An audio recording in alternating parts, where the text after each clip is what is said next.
hechos son cosas obstinadas, hay una frase que repite eso, y detrás de la agenda que marcó la pulseada del gobierno con la justicia, detrás de la tragedia de Nisman, detrás incluso del escenario electoral que se está abriendo, hay una agenda subterránea que está emergiendo, es la agenda económica.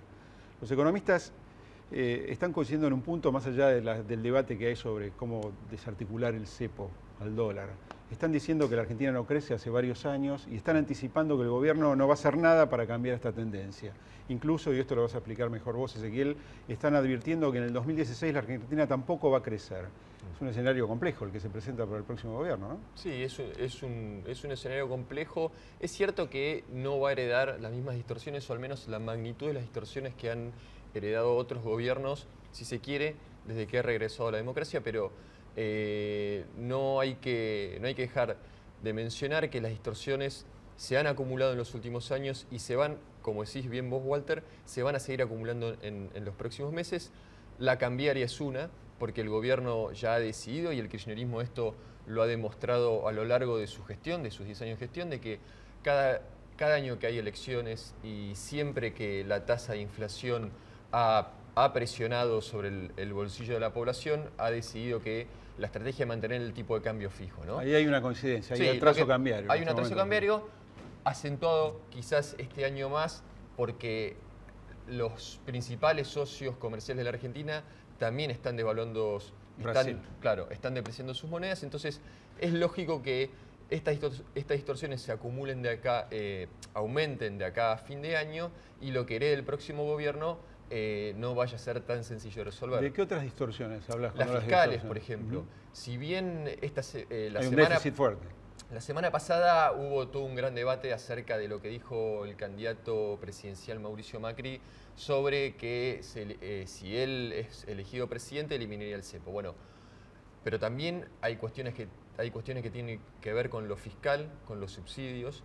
Y la gran discusión hoy, Walter, es si todas esas correcciones se van a hacer de manera gradual o como hay economistas como Guillermo Calvo, por ejemplo. Que acaba de dar un reportaje el fin de semana en El Cronista. Sí, o incluso Martín Tetaz, un economista más joven de la Universidad Nacional de La Plata, que ellos recomiendan o creen que lo mejor es hacer una política de shock, ¿no? Porque si hablar de shock es como temerario, ¿no? Sí. Bueno, el tema es que justamente, y esto abre otra ventanita, si querés, es hasta qué punto lo que dicen los economistas en campaña no perjudica a los candidatos, al menos los que están cerca de los candidatos, ¿no? Yo te pregunto una cosa más. ¿Y la deuda en default? Nos pasamos el año pasado, en este ciclo habremos hecho la mitad de los programas hablando de la deuda en default y del fallo de Griesa.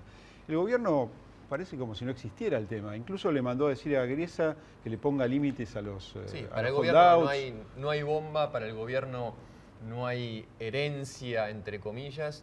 El gobierno, bueno, lo dijo también Kicillof la semana pasada, está trabajando, no hay bomba porque ellos van a continuar. Sí, pero también le mandaron a decir a Griesa que si no para las demandas de los holdouts va a haber una catástrofe en ciernes. Es un discurso un poco contradictorio también, ¿no? Sí. Bueno, vamos a hablar de estos temas con Eduardo Levi Yeyati, a quien ustedes ya conocen, es economista del IPSIS, profesor de la ITELA y de la UBA. Vamos con él en un minuto, presentamos el programa.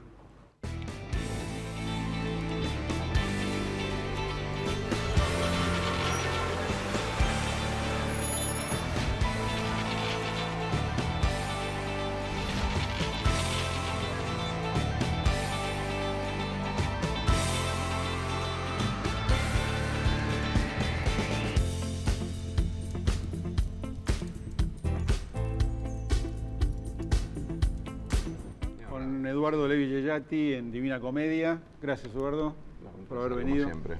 Bueno, todas preguntas tenemos nosotros. Te pediríamos, fueron todas preguntas desde el comienzo. Te pediría una descripción del escenario. Eso es muy amplio, podemos estar un día. Debilidades, fortalezas de la economía argentina hoy. La economía argentina tiene fortalezas estructurales, pero tiene sobre todo algunas fortalezas tácticas. Venimos sin crecer durante 2 años, eso implica que cuando alguna de estas trabas más coyunturales desaparezcan, vamos al menos a rebotar, y eso te da un poco de aire. Entonces no es tan obvio que el año que viene vayamos a caer, va a depender mucho de cómo hagan esta cirugía de revisión de medidas el próximo gobierno, sobre todo en los primeros 6 meses. Cuando hablas de trabas, ¿a qué te refieres? Tenés varias. Tenés, como mencionabas antes, que resolver el tema del cepo, el tema del acceso al financiamiento externo, holdouts, pero en general, es básicamente todo el tema de financiamiento, que vas a tener que tenerlo porque tenés lo que los economistas llamamos un déficit de cuenta corriente, es decir, exportamos menos de lo que importamos y entonces para financiar nuestras importaciones necesitamos dinero de afuera, necesitamos pedir prestado o recortar las importaciones, pero entonces tenés que achicar el producto. Quiere decir que el frente ese de la deuda en default es relevante. Sí, es relevante. Yo creo que igual Argentina puede emitir, independientemente de que todavía la negociación con los holdouts esté en curso, o sea, no esté resuelta, pero es cierto que cuanto más rápido resolvamos ese punto, más barato, más razonablemente vamos a poder emitir. Y además también es cierto que tenemos que seducir mucho a los inversores extranjeros, de manera de que no todo lo que financie nuestras importaciones sea deuda, sino más bien inversión real, en activos reales, en petróleo, en minería, en tierras. Entonces, todo eso está a buen precio en la Argentina, ¿no? Yo creo que sí, por eso te digo, nosotros tenemos entre el lado bueno, si querés, es que venimos corriendo la tan de atrás, con tan poca inversión extranjera, con tantas trabas coyunturales muy específicas de Argentina, que al menos en un primer momento los precios de algunos activos se ven atractivos, deberían subir, deberían atraer inversiones, y el producto debería de alguna forma rebotar. No te digo crecer, para crecer tienes que hacer muchas otras cosas, pero al menos podés rebotar. Sin ir más lejos, pensar en el tema de la construcción.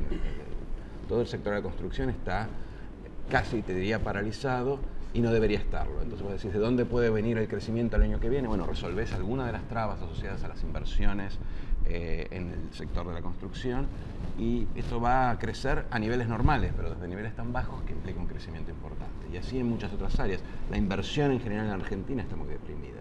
Si vos resolvés algunas incertidumbres en términos de cómo girar dividendos o cuestiones impositivas o incluso en algunos casos, por ejemplo en el caso agropecuario, si podés o no exportar tu producto, entonces vas a aumentar el nivel de inversiones en esos sectores desde niveles muy bajos. Eso no es crecimiento, no es que llegas a un nivel de desarrollo ideal, pero sí implica que salís del pozo. Entonces lo primero que tenés que hacer es salir del pozo. Esas son las cosas buenas. Después tenés muchas... ¿Y dónde van a estar problemas que no sé si son bombas, pero son problemas que tenés que resolver relativamente rápido, aunque no necesariamente resolverlos del todo. Te voy a poner un caso. Vos tenés que decirle a la ciudadanía qué es lo que vas a hacer con el cepo el día 1. Y eso resuelve la incertidumbre. Eso no implica que lo quites el día 1. Es lo que hizo Macri la semana pasada. Yo no sé qué hizo Macri la semana pasada. Yo creo que lo que Macri intentó eso dijo, decir... el primer día lo va a resolver. Lo vamos, pero sí, pero no necesariamente quiere decir que lo vas a quitar. Eso es un punto a distinguir. O sea, vos le tenés que decir a la ciudadanía cuándo vas a poder comprar dólares. Pensá que hay 3 cepos, ¿no? Entonces le tenés que decir al país cuándo vas a comprar dólares como ahorrista. Le tenés que decir al importador cuándo vas a tener libre acceso a los dólares para importar. Le tenés que decir a las empresas cuándo vas a poder enviar parte de tus dividendos afuera, que son las 3 cosas que hoy están limitadas. ¿No se supone que eso debería decirlo, en todo caso, antes de que sea electo? Probablemente, a medida, él y otros. Y más si hay una segunda vuelta, ¿no, Walter? O en las semanas previas. Yo creo que a medida que nos acerquemos a la fecha de iniciación del nuevo mandato vamos a tener más certidumbres, pero el día de hoy lo más que podés pedirle a algunos de estos candidatos es que te vayan mostrando la orientación de las políticas. Por varias razones. Porque hay algunas cuestiones técnicas que tenés que tener en cuenta, datos de información de la realidad que tenés que tomar en cuenta si efectivamente querés liberar el cepo. Por ejemplo, ¿cuántas reservas tenés? O cómo está tu situación fiscal. Entonces, hoy pero él tiene economistas hoy trabajando al lado. Pero no tiene los datos. No sabes cuántas reservas vas a tener a fin de año. No sabes si se va a refinanciar el vencimiento de deuda del Bodén 15 que vence ahora en octubre. No sabes si van a avanzar o no con el tema de holdouts. No sabes cuántos holdouts hay. No sabes cuál va a ser el déficit fiscal a fin de año. No sabes qué otra cosa el gobierno te está preparando, alguna medida que puede ser mayor ingresos hoy, menos ingresos el año que viene. Entonces tenés que tener alguna prudencia porque no sabes cuál va a ser el estado de situación cuando efectivamente asumas. Entonces sí es cierto que tenés que dar certidumbre, pero en una medida que no te obligue luego a dar marcha atrás y a contradecirte si efectivamente la realidad cambia. Vos en un artículo hace poco hablas, para volver al tema del cepo, hablaste de la necesidad de 2 velocidades para levantar el cepo, ¿puede ser? Sí. Uno para el ahorrista y otro para importadores. Yo creo... ¿Y esto qué significa? ¿Gradualismo entonces? El gradualismo se interpreta de 2 formas en general. La forma en que yo lo interpreto es dar certidumbre, pero no necesariamente hacerlo todo en un solo paso. Lo que pasa es que muchas veces gradualismo se piensa como una persona que va a llegar, va a mirar, va a estar 6 meses diletando y discurriendo sobre el tema y eventualmente en 1 año o 2 veremos cómo lo resolvemos. Eso es malo, eso hay que evitarlo. Pero tampoco, insisto, tenés que hacer todo el día 1. Tenés que anunciar cómo lo vas a hacer, pero no tenés que hacerlo. Te voy a poner un ejemplo, por ahí es un poco técnico, pero 3 cepos hay. Uno de ellos es dividendos de las compañías internacionales, que no pueden hoy girarlos al exterior. Nosotros hicimos un cálculo en la consultora porque vi todas estas manifestaciones y dijimos, bueno, ¿cuánto sale hacer esto? Y nuestra estimación es que hay dividendos acumulados que no pudieron salir por alrededor de $10.000 millones. No tenemos reservas para pagarlos. Un tercio de la reserva. No, es más, porque las reservas que tenemos nosotros muchas son prestadas. Es una canilla que no se puede abrir. Es una cosa que no tendría sentido ni desde el punto de vista positivo, de efectivamente si podés hacerlo, ni siquiera desde el punto de vista normativo, si debes hacerlo, porque en la economía hay otras prioridades. Entonces, por ejemplo, en el caso de los dividendos, yo le diría a las empresas, de ahora en más todo lo que entra puede salir, como se hizo, por ejemplo, en el caso del Corralón en el año 2002, pero aquello que debíamos, déjame que te lo pague en un bono, en un pagaré, en cuotas, con cierta estructura que me permita a mí recuperar el crecimiento y la confianza antes de abrir las compuertas del central. Y aparte recuperar reservas, porque vos no podés prometer dar algo que no tenés. Quiere decir que es más importante liberar el dólar para importación, por ejemplo, que en lugar de liberar el de... Exacto, en cambio, las importaciones las tendrías que liberar cuanto antes porque eso es como un freno a la actividad y lo que vas a querer hacer el año que viene sin duda es tratar de sacarle todos los frenos posibles al nivel de actividad porque venimos muy castigados, no solo en crecimiento sino también en empleo, que es lo más importante. Ahora, ¿es una opción continuar como se está ahora con el tema del cepo? ¿Como está haciendo el gobierno? Como se está ahora haciendo exactamente lo mismo. Digamos que es una opción, yo no lo haría, no es necesario hacerlo tampoco y aparte va a ser, insisto, va a ser un castigo al valor de los activos y a la actividad económica. Entonces yo creo que ganás mucho con dar cierta certidumbre, ganás mucho también con liberar importaciones que, como te digo, muchas de estas importaciones son insumos, no son tampones. O sea, están los tampones, pero son insumos industriales que inhiben la producción, reducen la capacidad de producción de las empresas y reducen la cantidad de demanda de trabajo. Entonces, hay algunas cosas que sí diría, hay que hacerlas cuanto antes. ¿Podés seguir como sigue el gobierno durante un par de años más? Sí, fíjate Venezuela, todo lo que sigue. Pero creo que no vale la pena ni siquiera considerarlo. Eduardo, la misma receta de formación de certidumbre para el tema del atraso cambiario, ¿proponés? El tema del atraso cambiario es complicado porque se riñe, se da como medio se contradice un poco el objetivo de bajar la inflación. Vos tenés que pensar que el año que viene la inflación, este año va a terminar la inflación en 27, 26%, en parte porque tenés un dólar planchado, tenés recesión y aparte no ajustaste tarifas. Si dejaras... Todos motivos negativos. Exacto, entonces si liberaras esto, la inflación este año sería bastante más alta. Pero la gente no lo sabe, la gente va a ver el 27%. Entonces el año que viene, el próximo gobierno no va a poder explicarle a la gente que en realidad parte de una inflación del 33 o 35% y que bajarla al 26% ya implica un esfuerzo. Entonces ya va a estar con un margen bastante limitado, ¿sí? Va a tener que bajarla a 24, a 20, desde un nivel que es más alto del que nosotros vemos. ¿Estás hablando de una inflación de 24 para el 2016 entonces? Sí. No, o sea, yo no le pongo el número, el gobierno le va a poner una meta, una orientación. Pero en esa banda, más o menos. Lo que digo es que si venís de 35, bajarla a 24 es un esfuerzo. Quiere decir que va a haber otro año de inflación, por lo menos. Seguramente va a haber inflación de 2 dígitos el año que viene. Si no lo hubiera, estarías hablando de una terapia de shock que consiste fundamentalmente en enfriar la economía, recesión. No creo que esté eso en la cabeza de ninguno de los candidatos. Entonces, muy probablemente tengamos inflación de 2 números. Ahora, en ese contexto, imagínate que quieras corregir el atraso cambiario al inicio del periodo. Entonces, en vez de dejar que el tipo de cambio subiera 30% de la mano de la inflación el año que viene, lo haces subir 20% el primer día.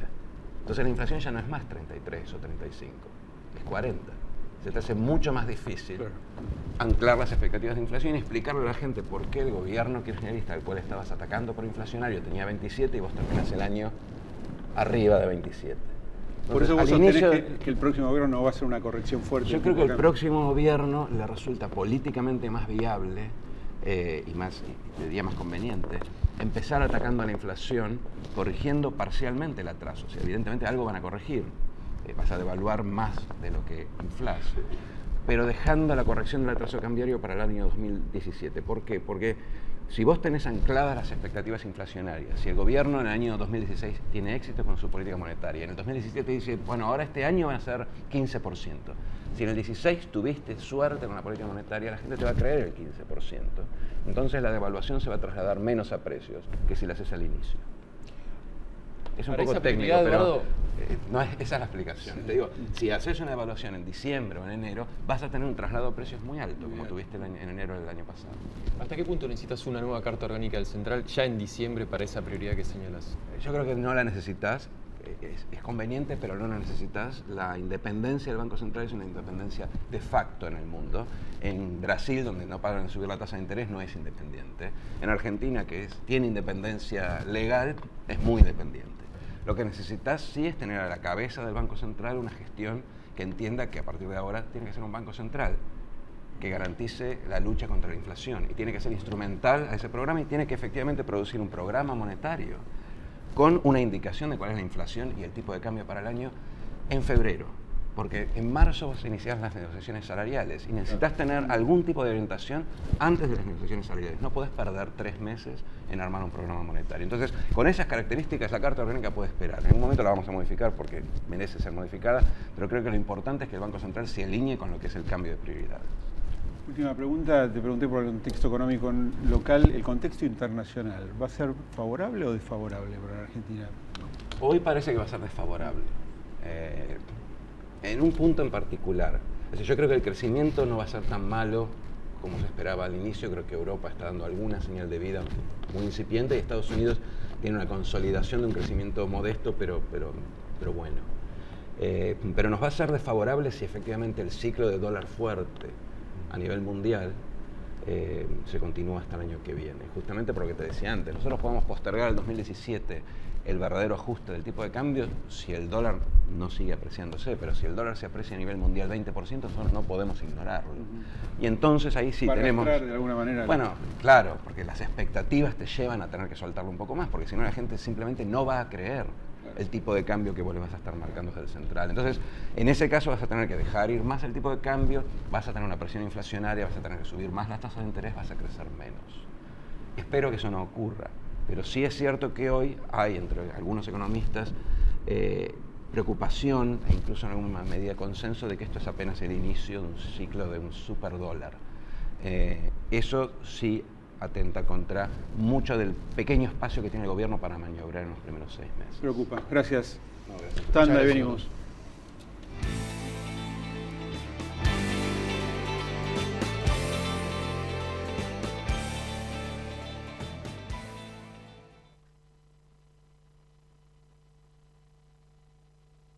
Ya están llegando las nuevas estaciones automáticas de Ecobici, abiertas todo el año, las 24 horas del día y totalmente gratis. Encontrá más información en buenosaires.gov.ar/Ecobici. Buenos Aires Ciudad. En todo estás vos. ¿Sabías que en la legislatura podés visitar el vestidor de Evita, tal cual lo usaba? Legislatura de la Ciudad Autónoma de Buenos Aires. Monumento Histórico Nacional. Tu voz en la ciudad.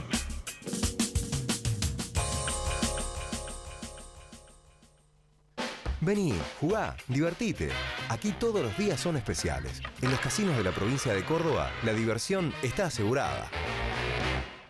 Red Social Wocra. Compromiso solidario en beneficio del trabajador constructor.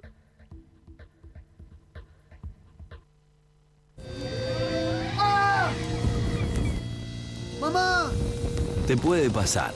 Asegura tus instrumentos musicales contra robo y todo riesgo. Acércate a Provincia Seguros, una empresa del Grupo Provincia. Buenos Aires, activa como nunca. Gobernación Daniel Scioli.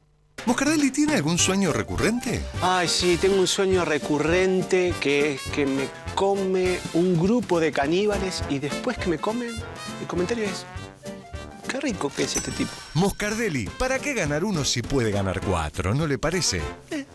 Por solo 6 pesos, jugás Quiniela Plus y Super Plus. Y además, Plus 9 te da la chance de ganar hasta 4 millones. Lotería de la Provincia. Buenos Aires, activa como nunca. Gobernación Daniel Scioli.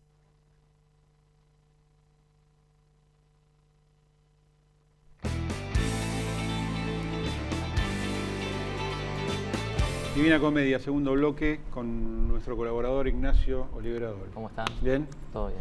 Bueno, ¿qué te dejó lo que dijo Levi Yeyati? Que el próximo ministro de Economía va a tener un gran trabajo. Va a tener problemas, parece, ¿no? Sí. Sí, porque...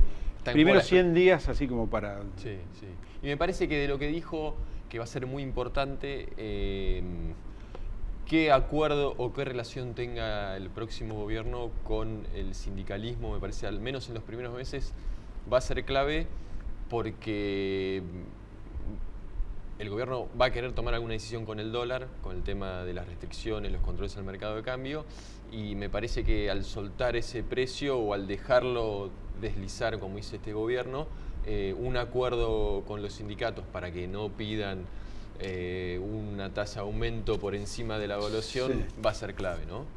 Mencionábamos al comienzo, creo, o fuera de cámara, que Guillermo Calvo, el economista, dijo este fin de semana que el gobierno está dejando una bomba de tiempo para los que vienen, ¿no? Sí, dijo eso y que él prefiere una política más de shock, más de atacar las distorsiones de raíz desde el primer día que asuma el próximo gobierno, que hacerlo de forma gradual, como recién planteaba Eduardo Levi Yeyati. Ignacio, estuviste trabajando con algunas variables que podrían manejar los candidatos si llegan al gobierno el año que viene, ¿no? Los principales candidatos.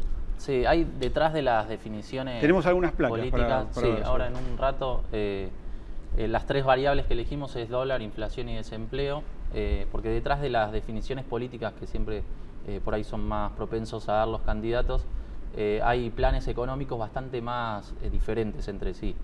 Es decir, no se parecen tanto como parece. Para nada. Por ejemplo, bueno, en Scioli se ve más una sintonía fina o una idea de corregir algunas fallas que este gobierno no se animó a corregir. Ahí tenemos a Scioli. Scioli está pensando en un dólar oficial, cree que el atraso cambiario es del 10% más o menos, y con los precios de hoy, ese dólar oficial sería de 9 pesos con 60 o 10 pesos. Eso para el 2016. Sí, en realidad, obviamente que trasladándolo al 2016, ese dólar es sensiblemente mayor, por lo menos un 30% mayor. Pero para verlo con los precios de hoy... Claro, sería más o menos el tipo de cambio de equilibrio estaría en 9 pesos con 60 o 10. Lo que ellos creen es que la competitividad hay que mejorarla más por el lado de las medidas fiscales, o sea, no solo por el lado del tipo de cambio. Bueno, el economista de Scioli, bueno, o al menos uno de los economistas de Scioli, Miguel Bain, habla justamente de lo que menciona Ignacio, la devaluación fiscal, ¿no? Es decir, bajar retenciones, bajarle el costo fiscal a los productores para que de esa manera ganen competitividad sin necesidad de aumentar el precio del dólar. Bueno, y eso obviamente lo va a obligar a extender o perpetuar algunos defectos por ahí de esta política económica, que por ejemplo la inflación, que ellos creen que va a ser del 30% anual o un poco más. También, bueno, por efecto de la devaluación y de una suba de tarifas que tiene que haber, y que el desempleo se va a mantener más o menos en estos niveles. ¿Qué dicen los otros candidatos? En el masismo están pensando, hay como una nostalgia de los años de Néstor, de los superávit gemelos. Sí, de volver a ese periodo entre 2003 y 2007, donde el tipo de cambio era más competitivo. Ahí ellos creen que hoy el dólar debería estar en 12 pesos. Piensan que, bueno, a partir de ahí, de esa devaluación, va a ser más difícil bajar la inflación, y tienen un objetivo de llevarla al 15% durante el año próximo, y el desempleo se va a mantener más o menos en estos niveles. El desempleo hoy, según el INDEC, es 7,5 o 8%. Obviamente las consultoras privadas están estimando que es del 11%, pero para tomar una referencia tomamos el dato del INDEC, que es el que está en la cabeza de todos. Y en macrismo está pensando, por ahí son expresiones de deseo, pero... Macri, que hizo lío la semana pasada, ¿no? Bueno, justamente, está más difícil sacarle una idea del tipo de cambio a partir de estas declaraciones que hizo la semana pasada. Ellos no se animan por ahí a decir un dólar o el precio que tendría que tener el tipo de cambio hoy, pero según se puede inferir de algunas declaraciones de ellos, el tipo de cambio de equilibrio estaría entre el blue, a mitad de camino entre el blue y el oficial. Por eso ponemos un tipo de cambio de 11 pesos, sin cepo, porque la idea de ellos es liberarlo, y una inflación que según Macri debería llegar a fin de año, a fin del 2016, a un dígito. Entonces él habla de shock, porque es un tercio de lo que, Va a tener que habla sí. Scioli, ¿no? Sí, hay que ver igual también el ingreso de capitales que puede llegar a haber, que en general ayuda a corregir muchos de estos desequilibrios. Pero obviamente eso por ahí tiene que ir acompañado de una política monetaria un poco más contractiva, ¿no? Un ajuste. Ahora hay una curiosidad detrás de los tres candidatos. Ninguno le pone nombre y apellido a estos pronósticos, ¿no? No, ninguno quiere, obviamente las fuentes con las que uno habla no quieren aparecer. No. ¿Dejará el próximo presidente del Banco Central que el presidente hable del precio del dólar? ¿Te acordás el episodio que tuvo Alfonso Prat Gay con Néstor Kirchner apenas? Sí, ¿No? ¿Te acordás? Sí. Que Alfonso Prat Gay, Año 2004. 2004, lo criticó a Néstor Kirchner porque el presidente opinaba sobre el precio del dólar. Néstor Kirchner, obviamente, como... Van a tener que convivir con Manoli. Bueno, vamos a cerrar el programa con Anatomía de un Instante. Gracias. Por favor.